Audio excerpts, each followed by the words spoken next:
মধ্যে ঢুকতে চাই না।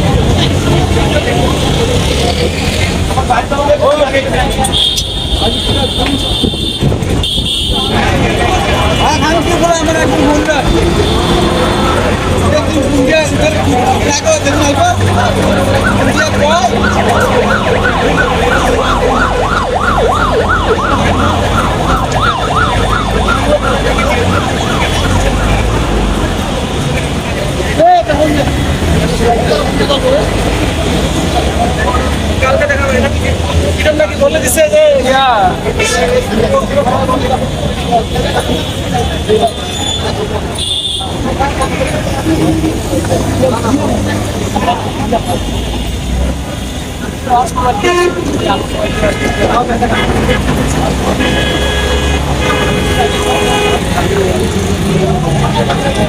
দাম না